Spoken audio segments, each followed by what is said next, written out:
더 컬러 퍼플이라고 하는 이 보라색이라는 아주 유명한 이 책을 써서 세계적인 베스트셀러가 된 그 앨리스 워커라는 그 작가가 있습니다. 우리 한국에는 잘 안 알려져 있지만 외국에서는 굉장히 유명한 퓰리처상도 수상할 정도로 굉장히 유명한 작가죠. 그녀는 어렸을 때부터 그 오빠와 그 놀다가 오빠가 쏜 그 장난감 비비탄 총에 눈을 맞아가지고 한쪽 눈이 완전히 실명이 돼버렸습니다. 이것은 그녀에게 일평생 따라다니는 상처였죠. 그래서 콤플렉스를 가지고 대인기피증과 또 사람을 이렇게 똑바로 못 쳐다봐요. 그리고 혼자서 고립되어서 오랫동안 살게 되죠.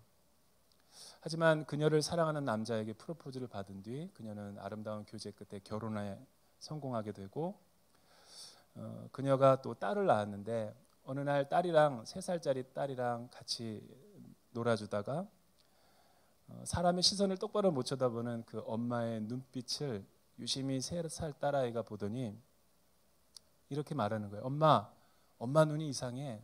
눈에 지구가 보여요. 3살짜리 딸아이가 엄마 눈에 그 허옇게 낀 백태를 보고 푸른 지구라고 말했을 때 그녀는 하염없이 울었다 그래요. 그리고 그동안 자기가 애써 피하려고 하고 보여주지 않으려고 했던 자신의 아픔이 이 딸아이에 비친 그 한마디 때문에 그녀의 정체성을 회복했다 그래요. 3살짜리 딸아이의 말로 그녀의 유명한 말, 내 상처는 별이 되었습니다. My scars became my stars라는 유명한 문장이 만들어진 거죠. 이 신비한 경험 뒤에 그녀는 그 전에 쓰던 여러 가지 역량을 뛰어넘어서 초인적인 꿈과 희망을 잃어버린 사람들에게 엄청난 이 문장으로 많은 사람들에게 감동을 주는 초대형 베스트셀러 작가로 발돋움하게 되는 거죠. 일반적으로 사람들은 잘 되는 것이 복이라고 생각합니다. 그리고 고난과 고통은 저주라고 생각하는 사람들이 많이 있죠. 그러나 과연 살면서 고통의 순간들이 정말 내 영혼에 내 인생을 잘 안 되게만 했을까? 생각해보면 올 한 해가 다가기 전에 생각해보고 묵상해보면 반드시 그런 것만 같지도 않아요.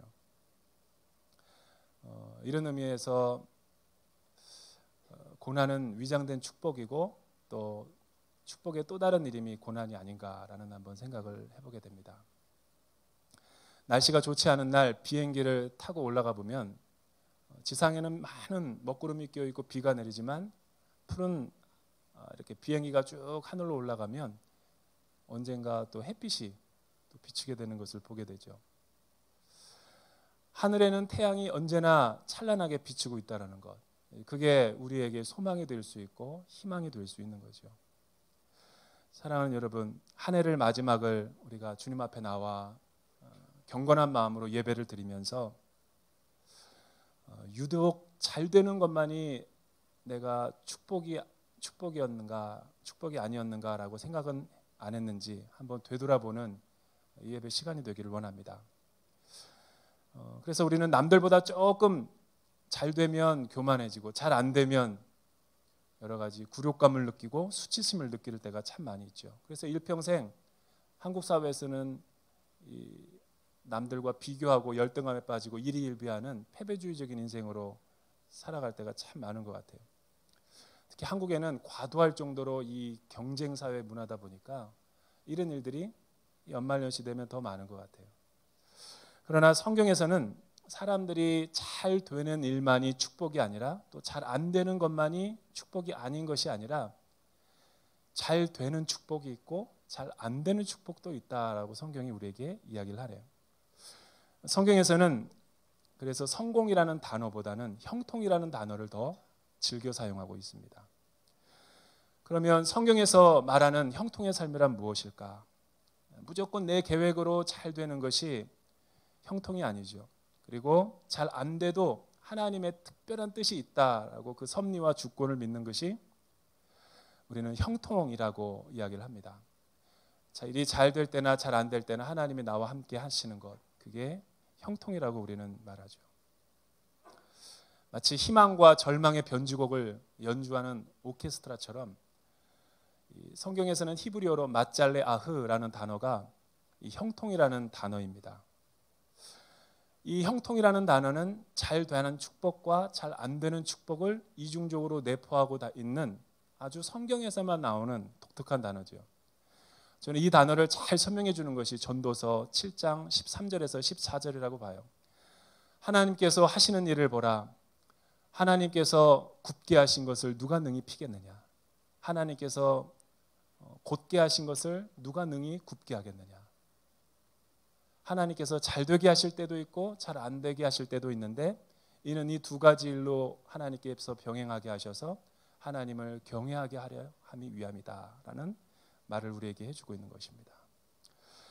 하나님은 잘 되는 축복과 잘 안 되는 축복을 통해 저와 여러분의 삶을 형통한 길로 인도하시는 분이시죠. 저는 성경에서 성경을 묵상하다가 이 형통이라는 삶을 가장 잘 대변하는 인물이 누구일까를 묵상하다가 요셉이라는 인물을 발견했어요. 요셉이야말로 하나님의 형통의 복이 무엇인가를 우리 가운데 잘 소개해주는 내면의 세계를 갖고 있다라고 그렇게 말할 수 있습니다. 우리가 읽은 이 창세기 39장은 요셉의 인생에서 가장 중요한 순간을 다루고 있습니다. 요셉은 17살 때 어떤 특별한 꿈을 꿨는데 그 꿈을 나누고 비전을 나누는 가운데 11명의 형제들이 그 요셉을 시기해서 그를 애굽의 상인들에게 팔아버리고 부모님과 오랫동안 헤어지는 큰 슬픔을 경험하게 되죠. 이런 내면의 상처와 트라우마가 있음에도 불구하고 그는 상상할 수 없는 순간의 아픔과 또 여러 가지 내면의 고통을 경험했음에도 불구하고, 그리고 특별히 그를 힘들게 했던 것은 앞으로 어떤 고난과 또 앞으로 어떤 미래가 펼쳐질지 모르는 불확실성 가운데 살았음에도 불구하고 그는 어두운 삶을 살기는커녕 더 보통 이상의 사람들보다 더 성공한 형통한 인생을 살게 됐죠. 이 본문은 우리에게 어떤 의미를 주는가? 첫 번째는 인생에는 잘 되는 축복이 있다라는 거예요. 우리 같이 한번 따라서 해볼까요? 인생에는 잘 되는 축복이 있다. 우리 성경 1절 말씀을 제가 한번 여러분들에게 읽어드릴게요. 한편 요셉은 이집트로 끌려갔습니다. 보디발이 요셉을 그곳으로 끌고 간 이스마엘 사람들로부터 요셉을 샀습니다. 보디발은 이집트 사람이며 바로의 신하인 경호 대장이었습니다. 왜 하필 하나님이 그 많은 사람들 가운데 보디발의 집까지 요셉을 오게 하셨을까? 그는 시위대장이었고 또 그의 눈에 비친 수많은 애굽의 많은 노예들이 있었음에도 불구하고 요셉도 그 중에 한 사람의 노예였을 텐데 왜 하필 요셉이라는 인물을 선택하게 됐을까? 그 이전까지 요셉은 개, 돼지처럼 짐승들처럼 막 끌려다니고 또 가혹한 여러 가지 취급을 받으면서 학대를 받았을 텐데 하나님께서는 그를 선택해서 극적으로 보디발의 집에 오게 하시는 거죠. 여러분, 보디발은 애굽 시위대 대장이에요. 바로의 그 경호 대장, 실장. 사람 보는 눈은 일가견이 있을 거예요. 많은 사람들을 고르다가 딱 요셉을 선택한 거죠. 요셉의 어떤 성품과 어떤 인상이 그를 마음에 들게 했을까? 어떤 무엇인가가 그를 딱 선택하게 만드는 결정적인 이유가 있을 거죠. 이처럼 하나님은 왜 그의 어두운 인생, 어두웠던 순간 그를 건져내셔서 평안한 가운데 안착하게 하시고 또 정말 행복하게 또 평안한 삶으로 요셉을 인도해 주었던 거죠. 하나님은 우리의 삶을 어떻게 인도하실까? 사람마다 다 차이가 있겠지만 항상 우리를 잘못 인도하시는 건 아니에요. 항상 또 우리의 삶이 날마다 성공하고 형통하는 것도 아니에요. 왜 하나님은 우리를 이렇게 인도하시냐면 잘 돼야 될 때 잘 안 되거나 또 잘 안 돼야 될 때 잘 되면 우리는 하나님에게서 멀어지기 때문에. 또 하나님을 쉽게 포기하고 떠나버릴까 봐. 그래서 하나님은 자신의 의를 위해 우리를 선한 길로 인도해 주시는 거죠. 그의 주권을 가지고. 특별히 내가 아무것도 잘하지 않았는데 이상하게 계속 잘 되게 하는 때가 있는 거예요. 그래서 저는 그런 생각을 해보게 돼요. 잘 되는 것이 복이라고 설명하는 것이 번영신학이죠. 이거는 잘못된 신앙이에요. 그러나 또 반대편으로 가난을 너무나 안 되는 것을 너무나 미화시켜가지고 적빈사상, 가난이 축복이다라고 말하는 것도 저는 치우친 신앙이라고 봐요. 이 두 극단은 기독교적인 것이 아니죠. 하나님이 잘 되게 하시는 복을 주실 때는 잘 받는 것도 훈련을 해야 돼요. 요즘처럼 어려운 시대에도 사업을 했다 하면 돈이 잘 버는 사람이 있어요. 참 신기하죠. 우리 주변에 사업이 다 안 되는데 이상하게 내 사업은 잘 되는 거예요. 또 취업이 어려운 때에 이상하게 미생인 청년들이 많은데 나는 10통을 넣었는데 10통이 다 잘 되는 거예요. 불경기에서도 창업을 해서 성공하시는 분들이 많이 있고 또 내 아들과 내 자녀가 입시를 쳤는데 잘 못 봤어요. 컨디션이 안 좋아서. 그런데 내 실력 이상의 기대 이상의 결과를 맛보는 거예요. 이런 분들을 시기하고 미워하면 안 되고 다 개인의 삶 가운데 하나님이 잘 되게 하실 때도 있고 잘 안 되게 하실 때도 있다라는 거죠.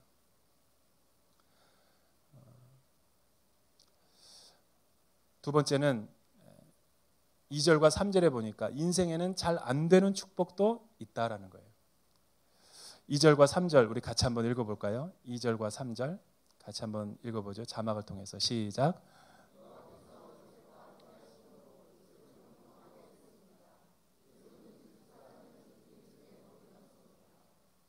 요셉의 주인은 여호와께서 그와 함께 하시고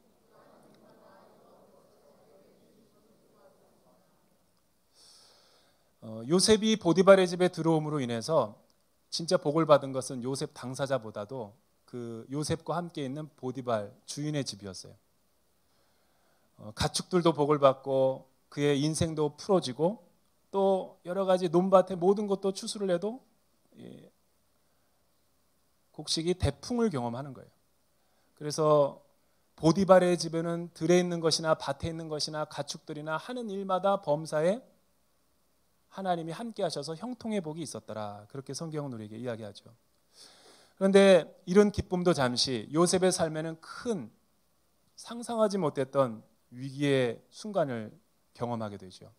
7절 이하에 보면 집주인의 아내가 신실했던 요셉에게 이 섹슈얼 허래스먼트, 성적인 스캔들을 일으키죠. 남편이 나가 있는 사이에 이 총무로 여겨준 요셉이 이 본문에서는 요셉이 외모가 멋있는 용모라고만 소개했지만 어떤 신학자는 이 부분을 이렇게 해석하면서 이 당시 문화를 잠깐 소개해요. 이 당시 애굽의 사치스러운 귀족들의 그 부인들은 서로 모여서 사교 모임을 했는데 이 귀부인들이 올 때마다 여러 가지 사과와 접시와 칼을 준다 그래요. 그래서 그 여러 가지 가물을 즐기고 특별히 이제 디저트와 여러 가지 다과를 먹을 때 그 요셉을 보는 순간 다 귀부인들이 손을 베었다 그래요. 다 피를 흘리고 있는데 보디발의 아내가 이 귀부인들에게 그렇게 말했다라는 거예요. 당신들은 이 요셉이라는 노예를 한 번 보고 그러지만 나는 매일 본다오. 요셉은 어쨌든 그렇게 매력적인 인물이었다라는 거예요. 그런데 요셉은 이런 세속적인 유혹이 밀려올 때 거부하고 타협하지 않고 자신의 순결과 순전함을 지켰죠. 여러분, 요셉이 왜 이런 불의한 일에 타협하지 않고 세속에 물들지 않고 끝까지 유혹에서 믿음을 지켜낼 수 있었을까요? 이런 요셉의 내면의 세계는 무엇을 말해줍니까? 하나님을 잘 믿고 하나님을 열심히 섬기게 되면 잘 되는 일만 있는 게 아니라는 거예요. 예수를 잘 믿고 기도 생활을 열심히 하고 하나님을 잘 믿으면 손해보는 일도 억울한 일도 경험하는 거예요. 그는 이 일로 거짓된 누명을 쓰고 보디발의 집에서 일이 잘 풀리는 줄 알고 했는데 또다시 감옥으로 들어간 거예요. 이 감옥으로 들어간 요셉의 심경이 어땠을까? 얼마나 억울하고 분노가 일어나고 이 나중에 보자 이런 살기등등한 마음을, 미움의 마음을 가졌을까요? 그런데 그는 감옥에서 그렇지 않았어요. 성경은 그렇게 증언하지 않고 오히려 요셉이 감옥에서 형통하였더라 라고 이야기하는 거예요. 감옥에서조차 하나님이 그와 함께 하셔서 형통한 삶을 살았다라는 거예요. 따라서 형통이라는 단어는 우리 한국 사람들처럼 무조건 일이 잘 되고 성공하는 게 형통이 아니에요. 잘 되게 하실 때도 있지만 잘 안 되게 하실 때도 있다라는 거예요. 흔히 우리가 착각하는 것이 예수 믿고 구원받으면 예수 믿는 자의 사업과 또 자녀의 가정의 문제, 경제적인 문제가 잘 풀릴 거라고 생각해요. 육신의 질병도 없고. 그렇지 않아요. 예수 믿지 않는 사람과 예수 믿는 자의 궁극적인 그러면 차이는 뭡니까? 누군가 나에게 그런 질문을 했어요. 저는 이렇게 대답했어요. 그 차이점은 예수 믿는 사람의 유익은 무언가? 예수 믿기 전과 예수 믿기 후가 똑같으면 왜 예수를 믿습니까? 그 차이는 이거예요.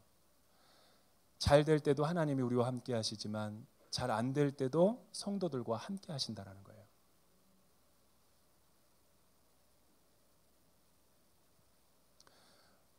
어떤 목사님이 저희 온누리교회 목사님이에요. 아주 오래전에. 그 목사님이 박사학위 논문을 거의 완성해 놓고 너무 피곤해가지고 지하철에다가 그거를 놓고 내렸어요. 그런데 나중에 지하철 러스트 앤 파운드에 가서 찾아보니까 못 찾는 거예요. 백업도 안 해놨어요. 큰 충격을 받아가지고 이제 20일밖에 남지 않았는데 너무 절망한 나머지 기도하다가 하나님이 다시 용기 주셔서 보름 만에 논문을 다시 복귀했어요. 썼는데 그게 최우수상 논문이 됐어요. 놀랍죠? 하나님이 하시는 일은. 세 번째, 20절과 23절에 보면 우리 인생에는 형통의 축복이 있다라는 거예요. 20절과 23절에 오면 그는 감옥에 들어가서 분위기가 갑자기 반전이 돼요. 요셉의 삶이 형통했는데 왜 갑자기 하나님이 그 일을 잘못하게 하셔서 왜 그를 어렵게 만들었을까? 하나님이 원망스럽고 하나님께 실망될 수도 있는데 하나님은 왜 그런지 몰라도 요셉에게 그 일을 일부러 만든 것이 아니라 그 어려운 일을, 고난을 허용하시는 거예요. 그리고 하나님은 하나님을 신실하게 의지하고 신뢰하는 법을 요셉에게 그 감옥의 삶을 통해서 배우게 하시는 거죠. 그래서 40장 9절과 16절에 보면 그는 감옥에서 누구를 만나냐면 바로의 술 맡은 관원장과 바로의 빵 굽는 관원장을 만나게 해요. 어떤 일로 역적으로 몰아가지고 감옥에서 만나게 되는 거죠. 범죄자로. 그런데 요셉의 인생에서 요셉이 애굽의 바로가 총리가 되는데 결정적인 역할을 했던 게 술 맡은 관원장과의 만남이었어요. 꿈을 꾸게 되는데 그 꿈을 해석을 못하니까 요셉 보고 꿈을 해석하게 해주죠. 요셉은 감옥에서 만난 사람을 잘 하나님의 뜻대로 인도해 주게 되는 거죠. 여기서 우리가 알 수 있는 거, 하나님 안에서의 만남은 우연이 없어요. 하나님 안에서의 만남은 축복이고 그러나 관계는 서로 노력을 해야 되는 거예요. 하나님이 왜 여러분들을 대전 온누리교회에 오게 하셨을까? 그 많은 교회 가운데. 그건 하나님의 섭리인 거예요. 그 만남을 귀히 여기고 여러분들이 애써 노력하고 1인 1사역과 또 공동체에서 여러분들을 필요로 하는 것에 여러분들을 드려야 돼요. 온누리교회의 축복은 대형교회라는 것이 축복이에요. 또 대형교회의 축복은 숨기 좋은 것이 축복이에요. 숨어서 신앙생활하는 사람들이 너무 많아요. 저는 이 해가 다 가기 전에 오늘 예배가 끝난 뒤에 액치 29 5층에 가서 세 가족으로 여러분들이 다 등록하는 축복이 있기를 주님의 이름으로 축복합니다.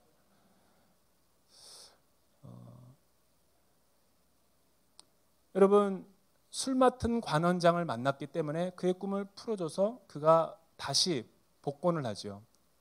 바로의 신복으로.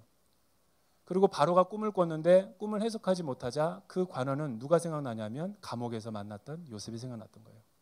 요셉에게 이 이야기를 하자 요셉은 그 꿈을 풀어내죠. 그리고 그는 애굽의 총리가 되는 거예요. 그러니까 제가 보기에는 잘 돼야 될 때 잘 돼야 돼요, 성도들은. 그러나 하나님이 잘 안 되게 하실 때는 잘 되면 큰일 나요. 잘 안 돼야 되는 것도 하나님의 이유가 있기 때문에 잘 안 되게 하는 거예요. 기도보다 하나님보다 더 앞서 나가면 일이 잘 되기는커녕 더 꼬이게 되는 거예요. 저는 야구를 매우 좋아해요. 예전에 왜냐하면 저희 어머님이 프로야구를 창단할 때 저를 어떤 팀에 넣어줬기 때문에 그 추억이기 때문에 너무 야구를 제가 매니아예요. 그런데 대한민국 프로야구사가 30년이 넘었는데 30년을 기념해서 어떤 다큐가 하나 만들어졌어요. 우연히 제가 그걸 봤는데 너무 은혜 받았어요. 30년 동안 최고의 투수와 최고의 타자를 선택해서 다큐를 만든 거예요. 우리가 잘 아는 프로야구 선수가 나올 법도 하잖아요. 제목이 이거였어요. 이승엽처럼 때리고 장명부처럼 던져라. 이승엽은 다 알겠는데 국민 타자니까 이 투수는 모르는 사람도 많은 거예요. 장명부가 누구지? 원년에 맨날 꼴찌하던 팀이 하나가 있었어요. 지금 한화죠, 한화. 산미 슈퍼스타즈라고 산미 회장이 야구를 좋아해서 야구팀을 만든 거예요. 그런데 놀랍게도 매년 꼴등해요. 화가 나가지고 일본에 어느 날 가서 일본에서 최고의 투수를 스카우트를 하게 돼요. 엄청난 연봉을 주고. 그 사람이 장명부예요. 너구리 장명부. 이 장명부는 굉장한 투수죠. 지금도 기네스북에서 깨지지 않는 기록을 갖고 있어요. 규칙이 없었기 때문에 그때는 오늘 던지고 내일 던지고 계속 일주일 내내 던져도 돼요. 몸만 안 아프면. 30승을 거둔 사람이에요. 남의 일이라고 놀라지 않는 여러분들의 모습을 보고 더 놀라는 거예요. 미국 프로야구나 한국 프로야구에서 20승을 넘긴다는 것은 이거는 괴물투수라고 그러는 거예요. 30승을 넘긴 건 우리나라 투수밖에 없어요. 장명부. 그리고 그때 유일하게 산미가 꼴찌를 탈피했어요. 우승을 하면 인센티브를 준다고 그랬어요. 그래서 첫 해에 엄청 던져서 꼴찌를 벗어나게 했어요. 그런데 그 사람이 너무 많이 공을 던져서 허리가 S자로 휘게 됐어요. 그래서 너무 컨디션이 좋지 않아가지고 그 다음에는 3승을 하고 그 다음에는 1승도 못하고 계속 패전 투수만 되고 그래서 나중에는 어떻게 됐냐면 일본으로 다시 돌아가서 택시 운전사하고 빠찡코에다 손을 대서 일본에서 객사를 하고 말아요. 그 객사를 하기 전에 인터뷰를 했던 그 기사 내용이 이거였어요. 당신과 같은 엄청난 투수가 왜 그렇게 이런 모습으로 전락하게 됐습니까? 라고 이야기하니까 장명부가 그렇게 이야기를 해요. 내가 30승만 하지 않았더라도 30승을 하게 되니까 교만해지게 됐다는 거예요. 선후배도 안 보이고 회장도 안 보이고 자기 실력이 이렇게 뛰어나다라고 생각해서 연습도 게을리하고 그래서 최고가 최저의 투수로 전락해버린 거죠. 제가 여러분들에게 질문해 볼게요. 잘 되는 게 축복입니까? 잘 안 되는 게 축복입니까? 잘 돼야 될 때 잘 되고 잘 안 돼야 될 때 안 되는 것이 축복이에요. 요셉의 인생 가운데 감옥 생활을 했던 것이 진짜 불행했을까? 저는 그렇게 안 봐요. 우리 오늘 예배를 드리는 우리 대전 오늘교회 식구들도 보면 인생의 어두운 터널을 지나고 있는 분도 있을 거예요. 그러나 지금 불안과는 달리 남들보다 별로 하지도 않았는데 더 많은 은혜와 더 많은 축복을 경험하시는 분도 있을 거예요. 이 두 개 다 하나님이 하신 일이에요. 저는 요셉의 삶을 볼 때마다 성도의 삶을 하나님이 어떻게 하시는가 이해를 할 수가 있게 되는 거예요. 무조건 내가 원하는 대로 되는 것이 잘 되는 게 아니에요. 또 무조건 고난만 겪는 것이 하나님의 뜻도 아니죠. 이것이 하나님이 희망과 절망으로 변주곡으로 우리의 삶을 인도하시는 하나님의 특별한 고난의 신비인 거예요. 라비 자카라이어스가 쓴 위대한 장인이라는 책에 보면 그는 인도의 사람으로서 유명한 변증가죠. 자기 고향으로 들어가서 세계적으로 양탄자를 만드는 이 마을을 방문하게 됐대요. 자기 아들과 함께. 근데 경이로운 광경을 목도한 거예요. 인도의 그 세계적인 양탄자를 만들어서 수출하는 그 마을에 갔는데 아버지와 아들이 시실과 날실로 아버지의 눈빛에 따라서 그 아들이 눈빛만 보고 시실과 날실을 딱 하라는 대로 하는 거예요. 끼랄 때 끼고 빼랄 때 빼고. 이렇게 며칠 밤을 술을 놓다 보면 세계에서 가장 비싼 최고급 양탄자가 만들어진대요.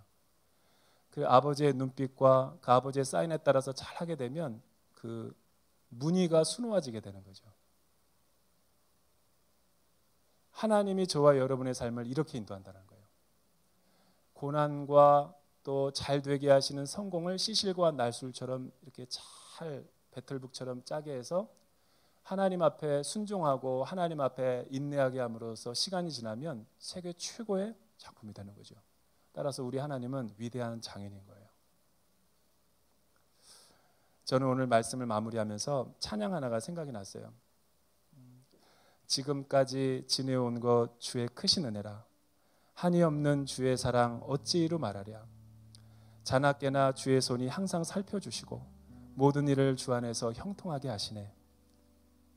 우리 가슴에 한번 오른손을 손에다 한번 다 얹어보고 가사를 보면서 우리 같이 한번 하나님 앞에 찬양 올려드리도록 해요.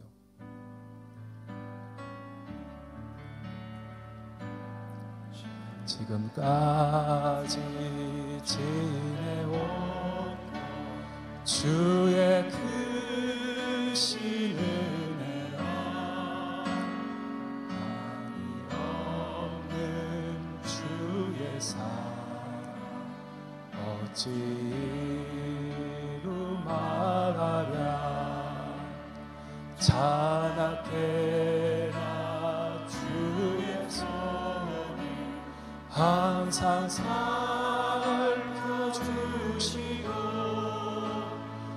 모든 일을 주 안에서 형통하게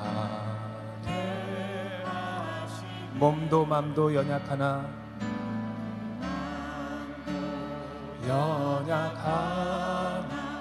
새 힘 받아 살았네. 물 붓듯이 부으시는 주의 은혜 족하나. 사랑 없는 거리에 나 험한 산길에 맬 때 아버지의 품 안에서 찬송하며 가리라. 기도하겠습니다. 하나님 아버지, 올 한 해 지금까지 지내온 것은 모든 것이 하나님의 은혜였습니다. 특별한 주권과 섭리가 있었음을 깨닫습니다. 교만하지 않고 늘 겸손한 마음으로 주님과 동행하는 요셉의 형통한 인생을 살게 하여 주시옵소서. 예수님의 이름으로 기도드립니다. 다 함께 일어나셔서 봉헌 찬양 하나님 앞에 올려드리겠습니다.